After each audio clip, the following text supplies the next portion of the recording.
You got there, ladies and gents, how's it going? It's my 2K Q&A time. You are all bloody amazing. And keep that bar rubber side down. I can't believe it. I'm absolutely blown away that I've made it to 2,000 subscribers.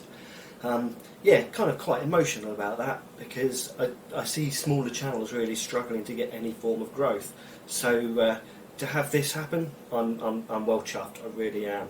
So thank you really very much from the bottom of my heart. I mean, it's just fantastic. So yes, we're here with the Q&A. I put a video up a little while ago asking for questions, and I've compiled them all together. They're in the reverse order of how they've come in, just because that's how I've written them down on my notes on my computer. So yeah, I'm just going to go through them as best as I can and try and give you an answer to everything that you've asked me. Thank you once again for the feedback on the Why Are You Here video that I put up a while ago.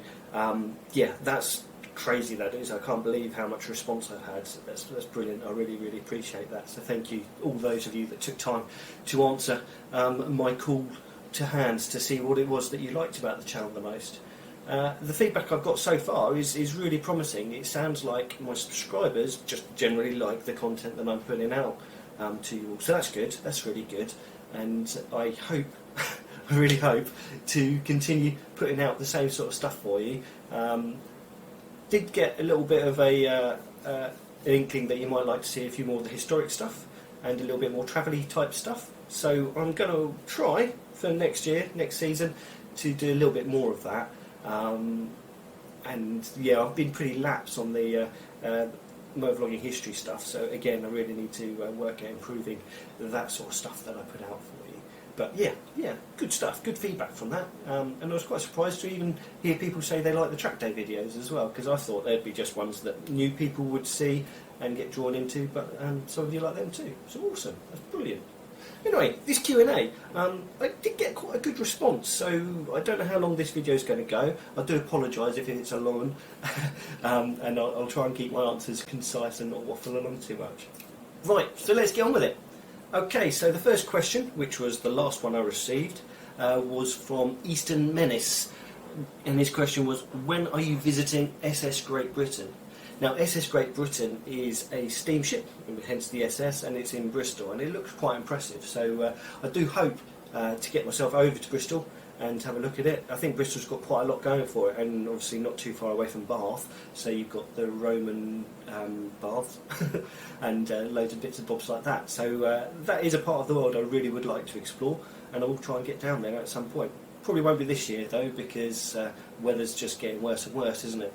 So probably next year. Next question, well, it's 4 questions from Wolfie Pics. Wolfie Pics is another YouTuber, and he's got a Q&A himself coming up soon to celebrate his 4th year, I believe it is. So go and ask him a question on his channel. His first question was, if you could travel anywhere in the world with any mode of transport, where and which would it be and why? Wow, that's quite a good one. Anywhere in the world? At the moment, I'd really like to go back to Australia. I've made some friends through motovlogging that I'd love to go and see, and also my best mate and his wife and kids live out there too, so I'd love to go and visit them again. I don't know whether I'm going to be able to soonish, but I would like to get out there. It's a humongous country though, so I don't know how much of seeing everyone I'd be able to do, but I'd really like to get out there, and I'd love to meet up with a couple of the motovloggers that I've become friends with who live out that way. Yeah, although travelling up to Scotland is an easier feat than meeting up with all of those people, so I don't know how feasible it'll all be, but we'll see. We'll have to see what happens. And what mode of transport? Well, when I got there, I'd love to be on a motorcycle, but I think a private jet would be pretty handy to get me there, because it's a long old way and I want to be comfortable. Maybe one of those ones with from the Bond movies where you got all the fancy air hostesses looking out for you. Maybe a bit less kung fu and karate from them though. Oh God, where am I going with that? His second question was, who would you like to meet and why? I don't know. I mean, I'm not really into famous people as such. And also, when I meet famous people, I tend to get a little bit kind of fumble my words and stuff, almost a bit like I am right now, and come across as a complete idiot. So I think I'd rather just watch them on the telly or on films or whatever than actually meet them in person. And where did you get your channel name from? Okie dokie. Well, this one is something that has kind of come up because Hippo-Drones, I mean, everyone might think that it was a drone channel, and it was never a drone channel. It was actually just because I drone on such rubbish sometimes. That's why I'm so surprised that I've even got any subscribers, let alone 2,000 of you crazy people. So, yes, Hippo, because when I don't have my t-shirt on, my belly looks like a hippo, the face of a hippo, and drones, because I drone on crap. Here's fourth and final question. Are you going to buy me an Insta360 One X? No. If you want one, go and get one. I was actually selling one. I have two, and I've just sold one to another motovlogger. I'll not release his name because I'm sure he'll like to do that himself once he gets it and has had a play with it and got himself used to how it works and stuff. MotoGinji, she's a Netherlands motovlogger. Congrats on the 2K. Thank you very much, buddy.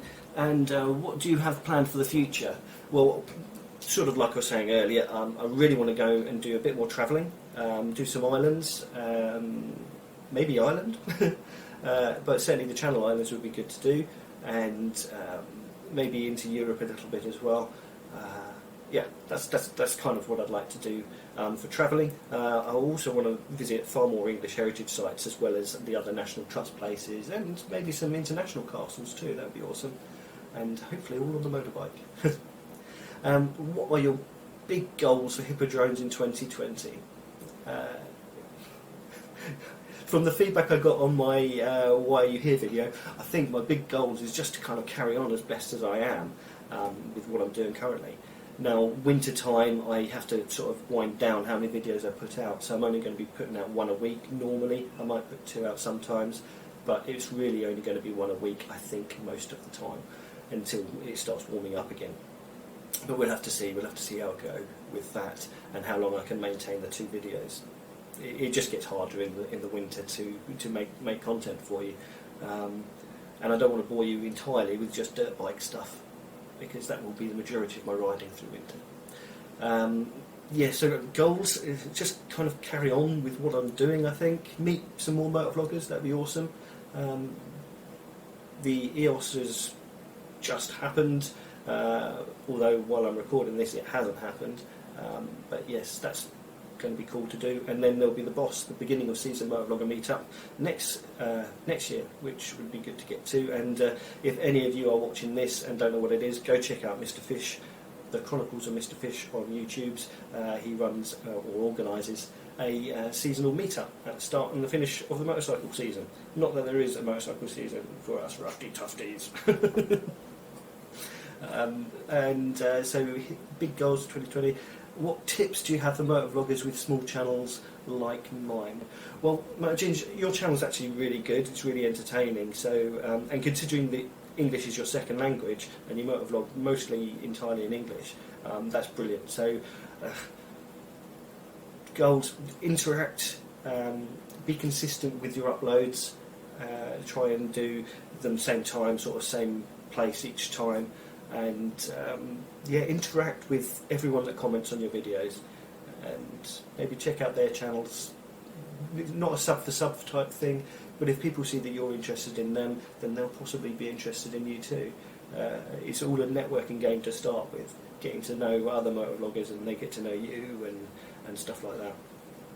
Use the social medias as well. Facebook, I think, is brilliant if you are able to utilise that well. I know a lot of people don't like Facebook, but I love it. I think it's a fantastic tool. You've just got to be careful not to spam pages and groups and stuff like that, which I've been a little bit guilty of, so I'm trying to wind down the amount of posts I put on there which are just videos and self-promotion. Yes, so that's some tips. I hope that's good. Yeah, maybe. I'll work on your tags and descriptions as well, make sure that they are good and going to get you visibility. Now, Gremlin22, he's a very awesome chap. Track or trail? if you had to pick one. So I'm guessing I could still do the road stuff as well, but I could only do track days or trail riding. That is tough. That is tough because I love both. I really do. I get an absolute buzz going around track because it's the only place you can really ride safely fast, or relatively safely fast. But trail riding is just, it's amazing. When my KTM got stolen quite a few years ago, it broke my heart because I just didn't feel like I'd ever get another dirt bike again. So that I've been able to get back into it, and I enjoy it so much. I think that's probably the route I'd go if I had to pick. But don't make me choose. Don't make me choose. Okay, thank you, Gremlin. Benno's Shed. Benno's quite an adventurous sort of chap. He's got a channel. He's in Australia, New Zealand, Australia, I think. He's about to just scoot off with his car and a trailer and his motorbike strapped to the trailer, and he's just going to go and explore Australia, and that's brave, that is. Just living off outback, off-grid sort of thing, and he's going to be vlogging his way around. So that'll be interesting. So if you are interested in that sort of thing, go check out Benno's Shed.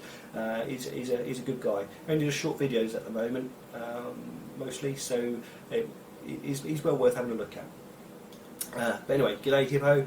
What did you end up doing with your exhaust for the 102 decibel track day? Well, that was a while ago, that was. What I ended up doing was keeping the rear sets on there, and I made a tiny little bracket out of metal to allow me to bolt the the standard exhaust pipe to the rear set bracket. So I was able to keep the bike quiet and have the rear set, so I had the ground clearance. So that was a result. And actually, I've kind of left that exhaust pipe on there still. I've not got round to changing the Yoshi back, and I might not. I might stick with the standard one, especially with all these noise cameras that are rumoured. Yeah, I don't know. I do like that Yoshi though. It's fruity. Thanks, Benno. So Meifesto. You are another Netherlands motovlogger, so I'm amazed at how many vloggers from different countries vlog in English, and I love that. I think that's brilliant because it means that I can enjoy their content. I don't speak any other languages, so I wouldn't watch another channel's videos, I don't think, unless they spoke in English on them, or at least did subtitles, like E-Tales, who's a fantastic motovlogger or vlogger. But yeah, that's by the by. But anyway, Meifesto, great to have a comment from you. Which bike would you like to green lane someday? Any bike at all? And which would be a dream location to ride the Beta? Now then, yes, I do, but it's a secret. Because I'm contemplating in the future maybe a change around of my fleet. It would be a more focused enduro bike, so a little bit lighter, a little bit more perky, and a little bit more able to bounce around better. The Alp is amazing. I really love that motorcycle, and as I get to know it more and more, I'm learning that the limitations are mine rather than the bike's. I'm still nowhere near as good as that bike, and it'll take me a little while to be able to abuse that bike as well as it can be. So yeah, I don't need a bigger, better, faster, lighter thing, but I'd like one, and it might happen. Don't know when, but it might happen. I've got another winter on the Alp though, so it's not going anywhere just yet. And where would I like to ride the Beta? Now, the one I've got, that is. I'm loving all the exploring of the sort of local green lanes and stuff around the UK that I've got to so far. So I'd just like to expand on that. Travel a little bit further out, explore a little bit more of the UK on the muddy side of things. So yeah, I'm quite happy with exploring the UK on it. I would love to go over to France or Spain and explore through the mountains and stuff like that maybe, but I'm okay in the UK with it at the moment. Although I think if going back to a previous question of where would I like to go, or what I would like to do with my channel for the future, because I quite like to go to the Channel Islands, I think the Beta would be the perfect bike for that. So maybe that's a goal for the bike, to take it over to the Channel Islands. Next one is Outside the Wire Vet, an awesome chap. He's not a motovlogger, but he is a chap that comments on a lot of my videos, so it's awesome to have this question from you, mate. What is a memorable story or moment while you're a submariner? A memorable story or moment? Well, I can't talk about everything because the secrets of our submarine service are quite secretive. Getting quarantined for DMV, bit of diarrhoea and vomit, which hit the whole submarine on our way back from a patrol. That was pretty rubbish. Yeah, we come back from patrol and we were stuck alongside. We weren't allowed to leave the submarine for 2 weeks after being away for 3 months, while they waited for everyone to stop pooping and throwing up. That was kind of memorable, although one I'd rather block out. Another one that's less disgusting. I do remember my last trip, we were coming back. I'm not going to say where we were, but the seas were rough as, proper rough as. There must have been a 50-metre swell, so from the top to the bottom of the wave was about 50 metres. And I was on the helm. I had to drive the submarine, keeping its depth and course. And yeah, we had to keep it under the water. And that's quite difficult because bits of the submarine poke out on a 50-metre swell at the depths, so we had to go down a bit deeper. That was really rough, as everyone felt really ill on that one. I don't know if people have thought about it, but you still get seasick on submarines because even under the waves there's still the motion, and yeah, you can feel quite queasy, and with no horizon to look at, there's no escaping it. Once you feel seasick, that's it, you're done for, unless you can go and lie down and take some seasick tablets. That's still just as disgusting as the first one. So submarine stories that are disgusting or not disgusting? Yes. One of the few times that I actually had a drink while we were at sea, we were allowed to, as long as it was in moderation. I might have had a little bit more than moderation. In my defence, I count it as sleepwalking rather than being drunk, because obviously I would never be drunk. I'm a responsible person.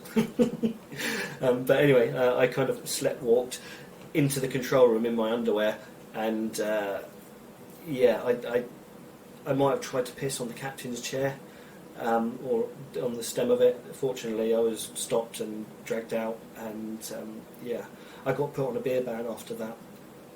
And when I came off the beer ban, I might have repeated it without the pee thing. I went into the control room a little bit sleepy to apologise to the person that had to ban me, and yeah, I got another beer ban. I didn't drink after that. That was it. That was game over for drinking while I was at sea. Yeah, so diarrhoea and vomit, seasickness, and pissing jokes. Yay. That was my whole career. So thanks for the question. I hope that sort of answered it. And any place in the world where you would like to live? Oh, live? I really like the UK. I think we've got an awful lot here that's great. The road system, although they're falling to bits, is awesome. The green lanes is amazing. I like the UK. I'd love to live somewhere hotter. I'd love to live somewhere where you've got nice sea and all that sort of stuff. But with each thing you gain, you tend to lose something else.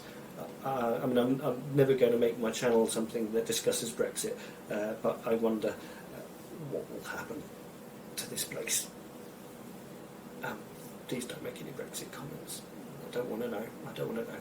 But anyway, yes, so I'd probably stay in the UK to live, but I would love to visit America, and I would love to go back to Australia and do some European trips and stuff like that. What beard trimmer do I use? That comes from Danger Russ. I think it's some Philips rechargeable hair clipper thing that I just use on my beard as well as my hair. It just kind of goes zzz all round. Yeah, I think I'm in need of another one. So yeah, it's just some rechargeable jobby. I don't know. I think it was about 30 quid. Rider skills. Are you concerned you might get a wife partner that might take you away from all this shenanigans? I know that you're awake at all hours during your editing, etc. I sometimes wish there were more hours in the day to learn all this. Rider skills. He's a new motovlogger, or newish motovlogger. He's a UK chap, but he lives in Australia.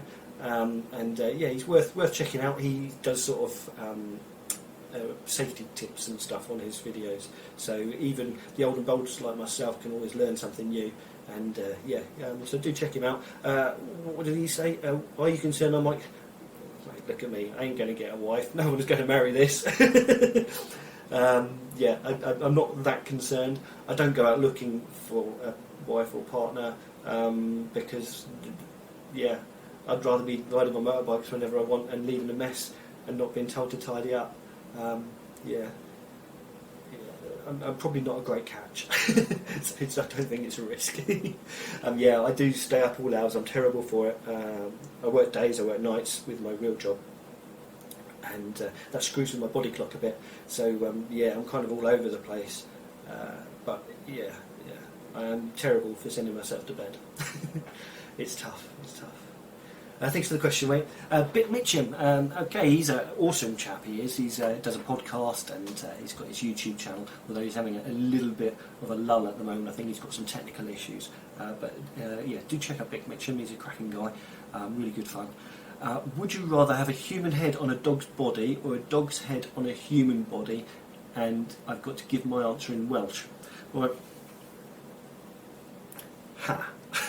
Okay, so this is a pre-prepared answer, although I have read all these questions because I had to type them onto my computer. This one is something I've pre-prepared because I don't know any Welsh.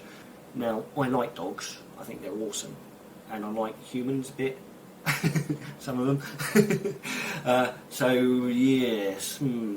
Right, okay, so I'm going to try this. Excuse my pronunciation, I can barely speak English properly. So, Hoffrin Gel Anithal Anwes Gida Chorf Pugs a Pin Audrey Hepburn. Now, that is probably incredibly wrong, so apologies. But basically, I'd like a dog with Audrey Hepburn's head and a jar of peanut butter. Thanks. Hepcat Harley, the awesome Hepcat, Lord Hepcat. What is the airspeed velocity of an unladen swallow? Another one I prepared because I'm not very good at my Ponty Mython quotes and stuff. Do you mean an African or a European swallow? Gotta love a bit of Monty Python. And I prepared that because I don't know the quotes, I don't know them. He's a very naughty boy. That's about it. I love Monty Python, but I'm not very good at remembering stuff like lines and things. But thanks, Hepcat, and thanks for these, mate. They were awesome, very fantastic. Right, Biker Stee 700. How long did it take to climb up your first 100 subscribers? Now, I think it took me about 6 months to get to my first 500, and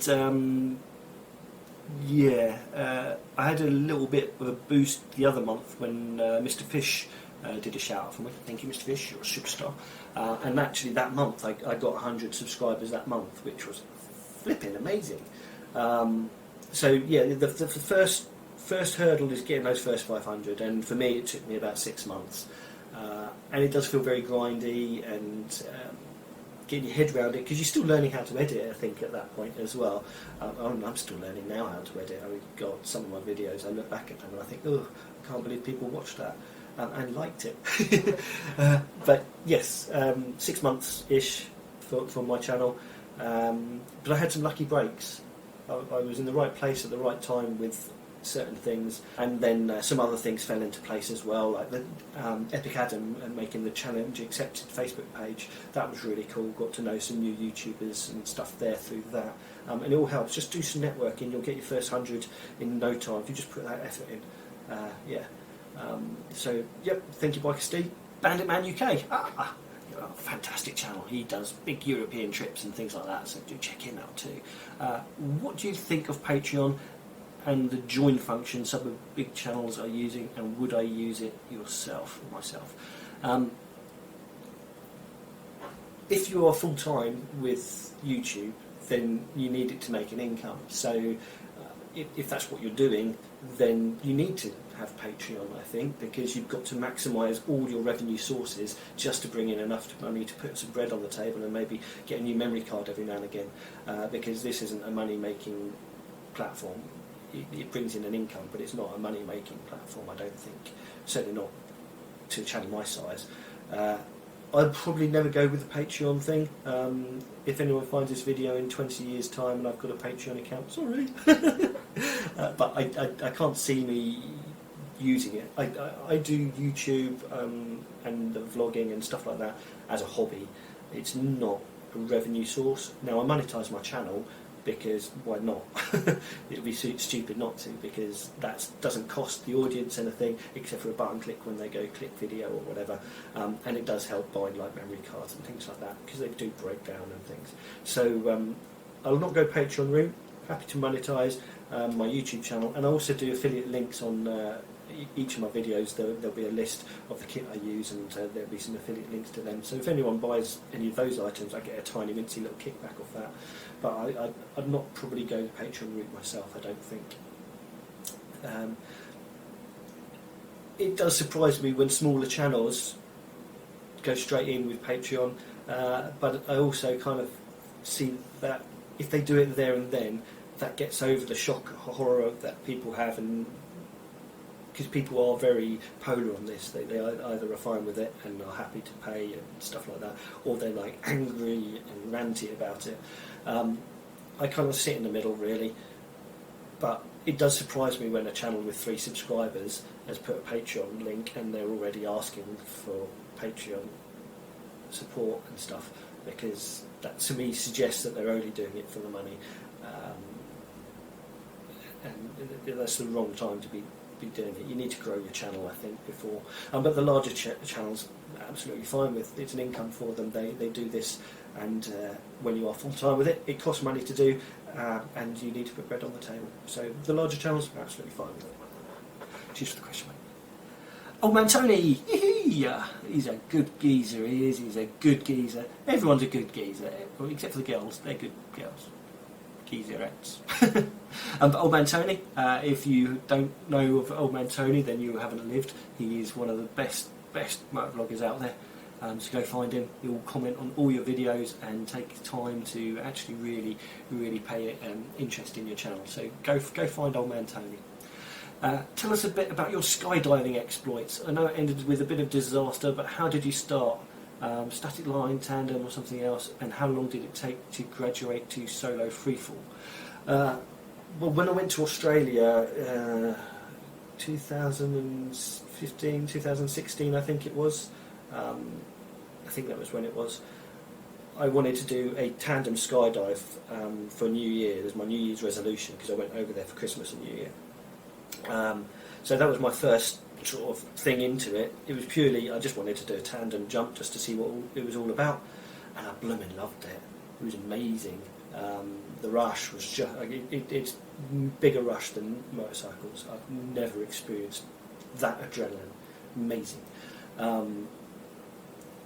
So yeah, I then looked into how to go about doing it, how to become a parachutist or skydiver, whatever you want to call it. And yeah, in the UK you've got the BPA, which is British Parachute Association, and then you've got the AFF, which is Advanced Freefall Certificate and stuff as well, which is sort of recognised in the States and things like that. But it's all sort of much likeness. It's I think you have to do 18 jumps in total, or 18 jumps in total, and that gets you your levels 1 to 7, which are your first 7 jumps, and then to get level 8, you have to do 15 consolidation jumps or 12 consolidation jumps or something like that. Whatever, it all adds up to the 18 total. So yeah, and you go out. The first one you do, you've got 2 instructors, and they basically drag you out the plane and hold on to you each side just to make sure that you can do the static, the position to free fall stably, and then you have to do practice pulls, 3 practice pulls on your ripcord thing. See, you can tell I don't do parachuting anymore. I can't remember what everything's called. But yeah, you've got to do 3 practice pulls, and I completely brain frazzled with the adrenaline. But yeah, past that one, then level 2 is you go out and you do 2 practice, and level 3 is you do 1 practice, and in each time the instructors give you more and more freedom. I think for the 3rd level, you don't have the second instructor with you, so it's just you and your instructor, and you progress and you have to do various different things. And level 5 is a hop and pop, where you just jump out at 5,000 feet and pull your chute straight away, which is quite exciting, and it's a little bit less impact on your ball sacks as the parachute deploys, because you're not going as fast, so that's quite a nice one, that is.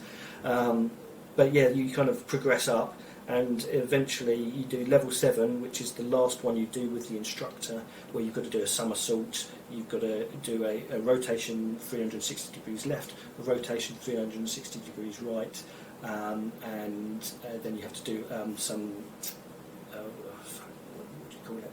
I can't remember what the terminology is for it, but where you fly yourself, so you steer yourself forward and then you have to stop yourself. Yeah, sorry, the terminology escapes me because it was a few years ago since I did this. But yeah, I was doing my consolidation jump, so I'd done all the levels except for when I was working on level 8. And one of the jumps was going really well. Under canopy was absolutely fine, but coming to land, and when you go to land, you have to flare the chute, which sort of is like slamming on the brakes, because you're still falling quite fast, even with the canopy above you. And yeah, I think I flared too late or too early or something like that, and I slammed my foot down into the ground, which jarred up my leg, and I thought I'd just sprained my ankle, but actually I was having some problems. This is a couple of years later, I still have problems. I get sciatica on that leg now. So I kind of, I hung up my chute. It was too risky. Ticked it off the bucket list. So glad I've ticked it off the bucket list, because it's an amazing thing. And doing solo jumps where you're tracking, where you're tracking in the air, and just the free fall, and yeah, it's amazing. But yeah, that one landing showed me just how wrong things can go in just a fraction of a second. I know that can happen on a motorbike, but I've got multiple years experience riding bikes, so I've got over the point where I could screw up so easily, and have life-changing injuries. Yeah, it scared me a bit, to be honest. So yeah, that's parachuting. It's done. It's off my list now. It was awesome. I wouldn't mind having to go paragliding or motorgliding, whatever they call it, like Jake the Garden Snake, and do it with Dan did. Although I think they've both stopped it now. But yeah, I wouldn't mind having to go at that. But you still got to land them, and then you've got a big engine strap behind you, so you're going to be falling even faster. So I don't know whether I'll actually ever do that or not. But yeah, fun stuff. Thanks, Tony. Bimble, congratulations on the 2K, mate. Thanks, Bimble. You're a superstar. Go follow Bimble. Follow all of these people that ask questions. If you could meet with any one person from all of human history and spend the day with them doing anything you wish, with whom would you meet and how would you spend the day? Oh, Angelina Jolie, back in 1997, around the time she filmed Gia, whatever you saw it. Yeah, and you don't need to know what we'd do. You don't need to know at all. God, she was hot back then. Yeah, a garden shed. I have 2, if that's okay. Of course it is a garden shed. You can have as many questions as you like, but you only got 2, because you only got 2. Got to roll my page a little bit. If you could ride with 2 people that are dead or alive, who would it be and why? And does the thought of a big trip interest you? If so, where would you go? How long for? And what bike would you like to take? Good question. So, wouldn't mind riding with Peter Fonda and Dennis Hopper through the 60s on hardtail choppers through America. Just going off grid and just bikes. So yeah, I'd love to do a big trip around America, or through America, or across America, or down America, or up America. I don't really know. East Coast, West Coast. Yeah, America would be high on my list of somewhere to do some serious riding. I don't think I'd want to actually really do it on a hardtail chopper. I have enough trouble with my back as it is, so yeah, that would probably murder me. Yeah, I'd probably have to do it on like an American bike by choice, a big Harley or an Indian or something like that. Or those Indian tracker things, the FTR thing, whatever it is, 1200 or whatever it is, they are lovely, lovely looking bikes. So maybe that would be the bike I'd like to do it on, providing they're reliable. I don't know anything about them, they just look pretty. Cheers, good question, mate. Yeah, so that kind of answers the second question too. America would be a trip I'd love to do on a motorcycle. Yeah, probably on an Indian or something like that. Landshark 503 again. Go follow him. If you had to choose between a street-only bike and an enduro, which would you choose? Or would you cope the Kobayashi Maru scenario by getting the parts to be able to quick swap the streeter into an adventure when needed, or to be able to quick swap the enduro into a sumo when desired for a win-win outcome? Well, a good little Star Trek reference there. Yeah, I'd probably go that route. If I could only have one motorcycle, I'd have probably a larger CC dual sport.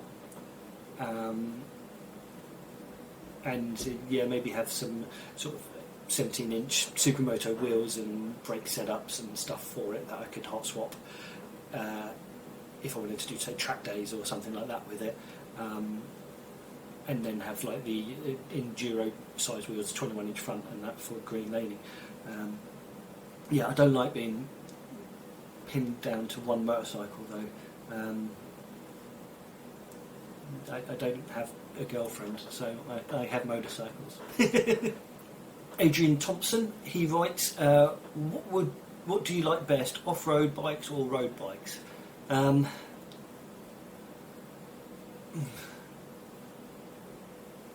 the thing is, technically you can kind of do either with either.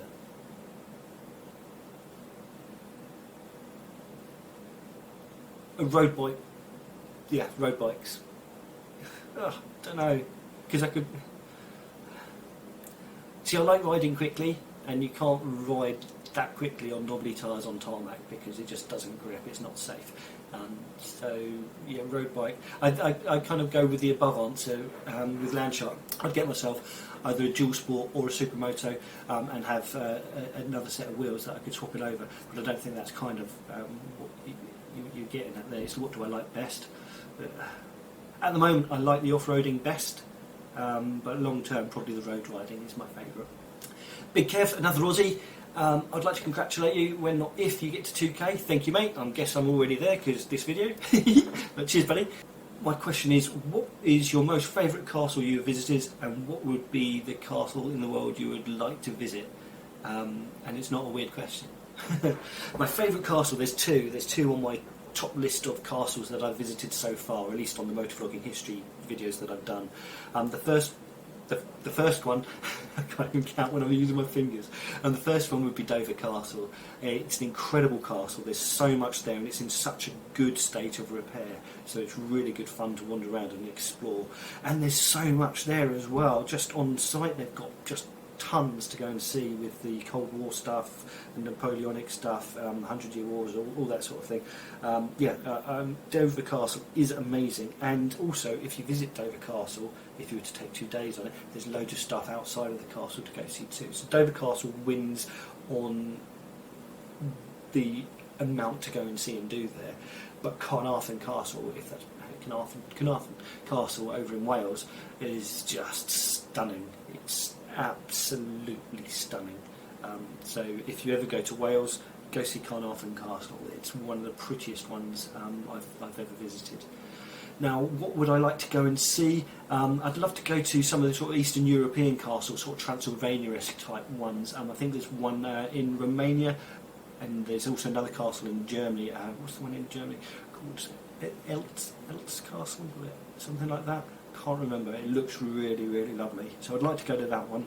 And some of the Romanian castles look all sort of Dracula-esque and stuff. That would be brilliant.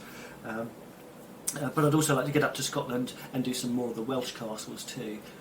There's one on Anglesey which is supposedly incredibly lovely to go and visit. So yes, Anglesey, and there's one up in Scotland. I think it's on the east coast, and it's sort of stuck out on a spit, and that looks incredible. The engineering to have created a castle in such a remote location,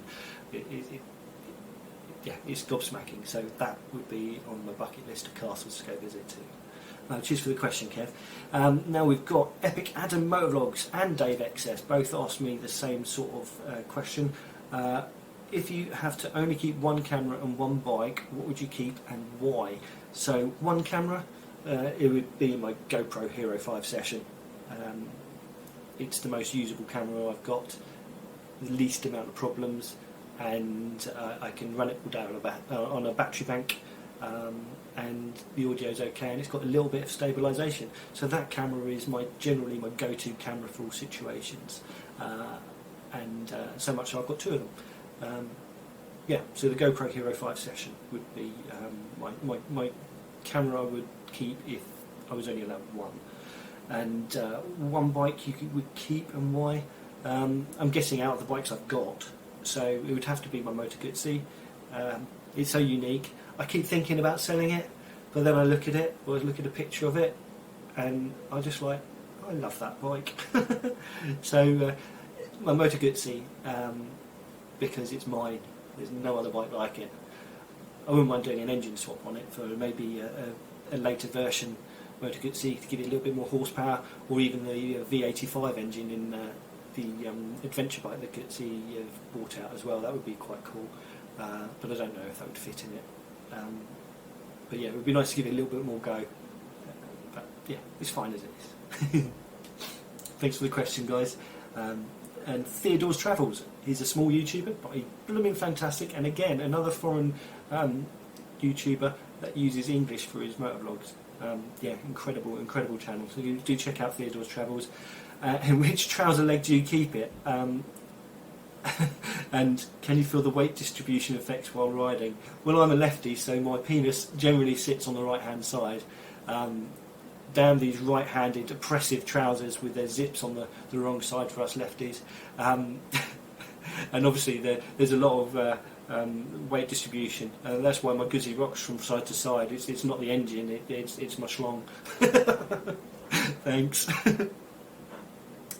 Dougie D, a chap off a motorcycle forum who also puts out some videos. He's on a Triumph forum. Who inspired you to become a vlogger, and who is your favourite vlogger now? Andy Mancam, Phil 480 and Shade Tree Surgeon. I love all their channels. I think they're fantastic. Andy Mancam's travel videos are just amazing. Phil 480 is just a really down-to-earth guy. I really like his content. And Shade Tree Surgeon is just amazing.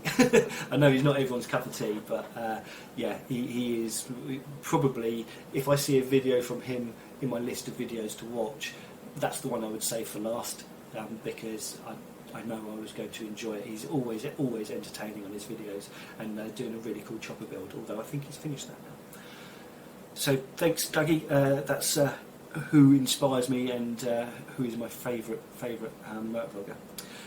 Dave Barker, of all the bikes you have owned, which one has been your favourite and why? Well, the Moto Guzzi is the bike I've had for the longest. I've never had a bike as long as that, and it is absolutely my motorcycle. I love it to bits. That is my favourite bike, ultimately. I have had other bikes which I've loved as well. I had a KTM 200 enduro bike briefly, but that got stolen with just sort of 10 hours on the engine. Broke my heart, that did, and I nearly gave up biking entirely when that happened. I lost faith in humanity and society a little bit. So sadly that really dinked my confidence, that did. And at the time I vowed never to ever get another dirt bike again. I'm glad that's changed, but yeah, you can't sit there living your life in fear of horrible scumbags. You've just got to do what you can to try and prevent them being able to beat you. So yes, that KTM was lovely, way better than I ever will be. But my MotoGinji, I think, is my favourite bike of all time. Tex Rider, what do you love about where you live, and what do you dislike the most about where you live? I really love just how many amazing roads are around where I live, all within relatively short distances. Over in America and stuff like that, you have to all go off on a big old trip to go and find your twisty routes, whereas here they're just around the corner. I can scoot off in any direction out of town, and within 5 miles of my house I can find myself twisty roads in any direction. So that's what I love the most about where I live. What I like the least, I wouldn't say it's a dodgy area in the sense of, say, something like the gun crime and stuff like that, like you potentially get in America. But there is some scumbags around there that think that they're entitled to your stuff. Sort of like I mentioned before about having my bike stolen. There's an awful lot of people that think that they deserve your things more than you do, even though you're the one that paid for them. So that's what I like the least about this part of the world.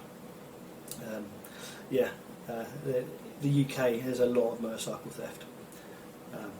Maybe it's getting improved, I don't know. We hear about it less in the news now, but that's just because other things are obviously more important to the news because they've got their agendas. But yes, motorcycle theft is shit, and the roads are brilliant. Cheers, Tex. Right, so Christopher de Vries, sorry if I have pronounced your surname incorrectly there, mate. Is there another race bike you would like to take out on the track? Yes, there is, and I've pre-written this here just because I can't pronounce foreign words very well, but I heard about it a few months ago. It's the Vins Du 50 race bike, which is like a two-stroke 250cc carbon fibre, stunning looking race bike. I think it's got the Aprilia 250 engine in it. I'm not sure on that, but yes, that's a beautiful looking bike, and they do a road legal version of it as well. It's incredibly expensive for what is basically just a 250 two-stroke, but yeah, that is lovely. And there's also another one I'd like to try, excuse me, and that's the MotoGinji MGS01 Corsa. Now, it was a track only bike, although I have seen in the Netherlands there was a road one, so I don't know whether that means it's possible to put them on the road, but there was such a limited edition motorcycle. I doubt I'd ever find one for sale, and I doubt I'd ever be able to afford it. So both bikes never going to happen. But yes, that MotoGinji track bike and the Vins Du 50 thing, the Italian two-stroke 250, I think would be incredible. I'd love to have a go on either of them. Paddy Outback, another. Well, I wouldn't say another. He's an Irish chap that lives in Oz. And also awesome channel, go follow him, he's brilliant. Why do I keep crying? Well, it's because I'm fucking beautiful, mate, and you just can't have me because I'm too far away, isn't it? What was your first bike or something? My first geared bike, it's my first bike, was a Honda MT5, little 50cc thing, moped-y type thing. It looked like a dirt bike, but it really wasn't. Although I thought it was. Yeah, that was my first bike, and it was brilliant. I fell off it loads and stuff. It was really slow, do about 25 mile an hour on a good day. But yeah, that was my first bike. My first proper bike was probably a VFR 400, little V4 missile. I mean, it wasn't really the missile, it would only do 130, but plenty quick enough for a first sports bike. That was cool, that was, although that 8 batteries. Yes. Thanks, Paddy. Ride on 2. Do you have any hobbies that do not include motorcycles? Not so much these days. It's all about the bikes, really, for me at the moment. I used to do airsoft quite a lot. I even had a second channel, which I made airsoft videos, and I really enjoyed making them, but people didn't really watch them, and it's a harder platform to sort of make it worthwhile. Again, it was a hobby making them. I enjoyed making the videos, but the effort that I had to do them really wasn't worth it. because your cameras get shot out and stuff like that. It was a money pit and time drainer, whereas motovlogging is a money pit and a time drainer. But I get to ride motorbikes, and I've kind of given up airsoft now. So currently no other hobbies really. Like I said in the Tony's question, I've given up on the parachuting now as well. So yeah, I would like to get into sailing again. I loved that when I was younger. I wouldn't mind getting myself a little dinghy or something like that, do a bit of sea sailing, maybe some racing. But we'll have to see. We don't know what's around the corner, and having expensive tastes means you have to prioritise those tastes a little bit. So currently, just the bikes. Wheelie Perd. Okay, thanks for the congratulations, mate. How often do you still stall your bike? Well, my Beta I stall quite a lot. 4 strokes and off-roading, and on the when your ability is weak. You do stall an awful lot, so that one is something that I stall quite a bit. On the road, not so much. I'm doing okay for that. I think I've got around keeping my engine going most of the time. I do still stall every now and again. Like I'll forget it's in gear and I'll let my hand off the clutch at lights and stuff like that, and the bike will judder and stall. But yeah, and off-road quite a lot, mate. Spicy 110. What have you found to be different about vlogging from what you thought it would be like before you started? Now, that's a big question, Spicy, as you probably know yourself. The amount of time I spend here on my PCs editing versus how much time I spend on the bike creating. Some of the videos it's the other way around because they sort of edit themselves, but yeah, the amount of time you have to spend here in front of a PC doing stuff, and it's not just the editing, it's the sharing your videos out to the right places, getting to know new people so that they don't think you're spamming them when you're sharing your videos out and stuff on their forums and various groups and things. So yeah, it is a job. It is a job, and I can see why it takes you so long to put out the content that you do, which is a far higher standard than the stuff I do. And yours always has a purpose, whereas mine is just like, nah, this is what I'm going to do today, and I just go off and do it. So it's the work that is surprising in the networking and stuff like that. It's all enjoyable. I love every bit of it, but I can see why people give up, because some people won't like how much is required to kind of keep the growth happening.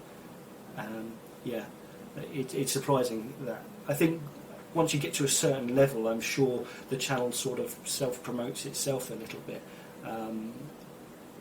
But yeah, these days I think the amount of work you have to keep doing yourself, unless you pay for YouTube to share your videos. Yeah, so the work, mate, the work. It's a lot of effort to make from start to finish, from going out on the bike, recording that video, and then making it happen on the computer, getting it shared out on the various different places, and getting people to engage in it. Yeah, it's an effort. It's worth it. It's absolutely worth it, and I love it. I love the whole thing. But yeah, I can see why it's a job for some people. Cheers for the question, Spicy. What we got next? Frank and Moto. What is your favourite thing about riding and motovlogging? The community. I love meeting all the people that I've been so fortunate enough to have met. I love exploring new places and feeling the wind between my hair. Not that I have much hair, and when you've got a helmet on, not much wind. But I just love the outdoorsiness of it. I tend to hermit myself in front of my computer all other times. So yes, being free in the world to just go in whatever direction my nose fancies, and meet new people. It's brilliant. It's wonderful. Cheers for the question, mate. Ambasaurus Rex, may I sit on your face sideways? I don't think you'd want to. Yeah, I don't think you'd want to really. Who knows what's been in my mouth? Thanks for the question, I think. So, Fazter-27, as a fellow history lover, which historical character would you most like down to sit for a pint with and chat with, and why? Now, there's a story that sits really close to my heart, and I've been wanting to make a motovlog about it, sort of in my historic type things, but I've never felt I could do it justice. So if you Google the day Sussex died, it's a really sad story about a lot of men from Sussex who, I think it was the day before the Somme, they did a diversionary battle raid and they all died, and it's really sad. So yeah, I'd like to go out and buy each one of them a drink. Yeah. But yes, on a less tragic direction, Neil Armstrong or Buzz Aldrin, they're explorers. I'd love to hear their stories. I'd like to have a zero gravity pint with them, up sitting on the moon. Oh, that would be amazing. So space travel is something that really I love the idea of. So those two would be people that I'd love to hear their stories. They'd probably be less likely to hear when they hear mine. Riding the Alps. No question, just enjoy what you do. Thanks, mate. The GorillaBiker, when did you start to see your channel grow? I know this is subjective, so leave it up to me. And Dream Garage, Max 3 bikes. Well, I mentioned that two-stroke. I'm not going to try and say it again. That little 250, so that would be on there. One of the Beta Enduros, one of the larger CC ones, that would be on there. And the 2020 Triumph Speed Triple 1160, if it's a thing, that would be amazing. Or maybe the new Rocket 3. Yeah, I think that would be my dream garage. When did I start to see my channel grow? I think you kind of get growth spurts. So once you hit 100 subs, then the next one seems a little bit easier to get hold of, and then once you reach sort of 500, the next 500 seems to be a little bit easier to get hold of. So probably once I hit 1,000 subscribers, I think then it started sort of growing a little bit more itself. I think the growth is kind of pretty much the same percentage most of the way through my channel, but you obviously see the numbers going up faster once you reach a certain number, and for me it was once I hit 1,000 it sort of started to kind of steamroll a little bit, or felt like it was. I'm sort of averaging at the moment around 75 to 80 subs a month or 28-day period at the moment. So yeah, doing all right. So Mackie Jericho, when you coming down to the southwest for a ride with Mad Mac, you slag. Well, you know when I'm coming down. I might well have already come down, depending on when I put this video up. But the 2nd of November and the 3rd of November I'm coming down to the rally that you're organising, and it's going to be amazing, so really looking forward to that Macca. And if it's already happened, I'm sure I had a blinding time, so that is when I'm coming down, mate, you slag. Sparky Rides and Latino Rider, when did you first start riding? What was your first bike? Thanks for the question, both of you. I first started riding when I was 16, and that was, like I mentioned before, was a Honda MT5 50cc trials bike type thing. It was a road bike, a little moped, and it was very slow. That was my first bike, and when I first started riding.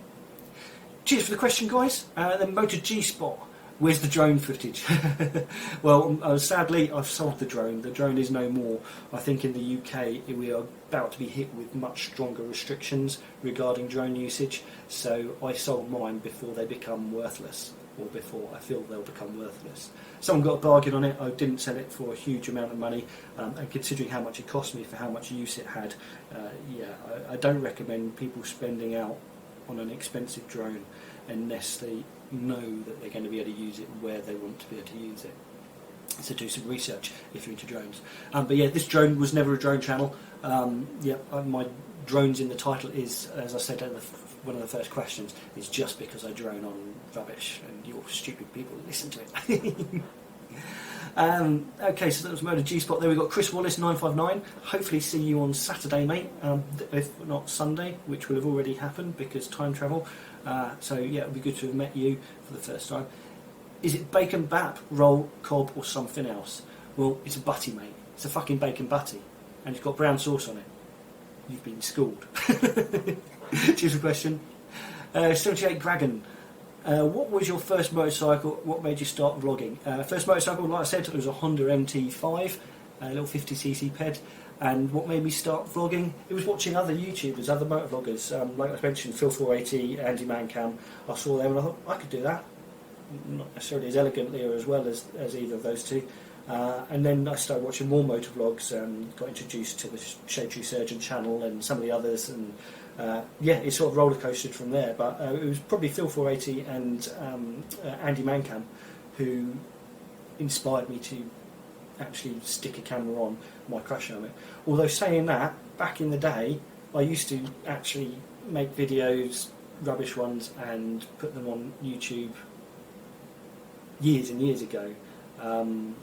Probably around the same time it actually started, not knowing that it was a thing. I didn't think anyone would watch them. I didn't even use tags or anything like that, and those videos have long gone now. But some of my adventures on the fire trails up in Scotland, and some of my explores around Scotland on various motorbikes, I did actually put on YouTube, but they've gone, long gone. Yeah, I think there's a couple on Facebook buried somewhere, but they were rubbish, and obviously I had no helmet microphone, so yeah. Thanks for the question though, buddy. Ambasaurus Rex has got another one.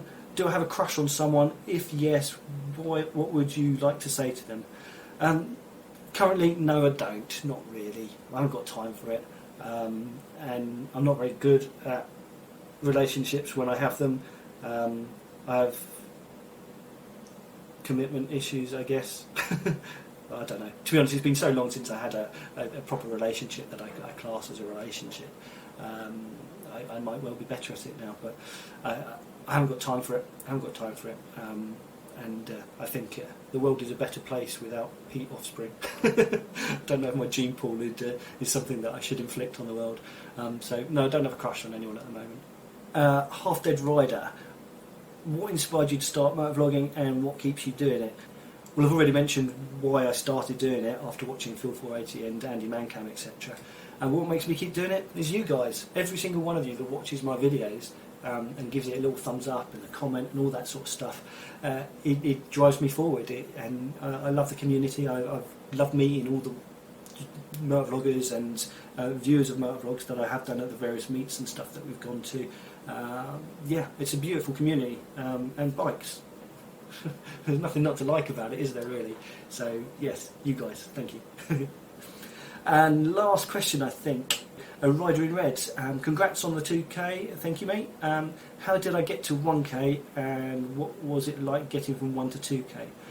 Well, I got lucky, like I mentioned earlier, by becoming involved in a forum, and just the networking that I've been able to do, and the people I've been lucky enough to be able to meet and go ride with and stuff, that all really helped on the growth side of things.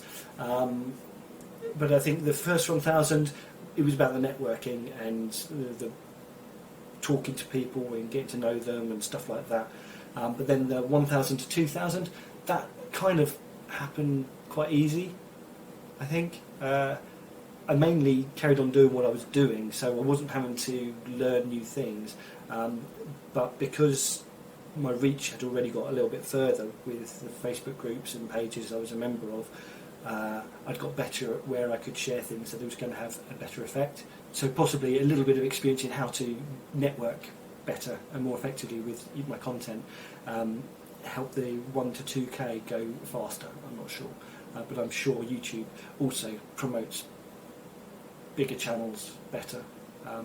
Yeah, and you get, once you get used to putting the tags in, or tags that work, then that obviously helps too. It helps people find your stuff. Well, that is quite a lot of questions. I don't know how many that was, but this video has gone on for quite a while, and I've nearly killed a battery on this camera. So, wow. You're probably not going to want to watch all of this. You're probably going to be bored out of your brains, but you got it in one go. So, yes. You are all absolutely amazing, and I'm so glad that I have this interactive relationship with you all. So thank you so much for all your questions and for all your comments and likes and thumbs down and all that sort of stuff on my other videos as well. So keep it up. You're all wonderful, and I'll try and carry on the direction things are going, and this channel's just going to get bigger and better as time goes on. I hope next year's going to bring some awesome stuff, and yeah, I look forward to meeting as many of you as I can when we get a chance to. So anyway, you ride safe, take care, and I'll catch you all in the next one. Bye bye for now. Keep that bike. rubber side down. You know, you gotta keep that bike rubber side down.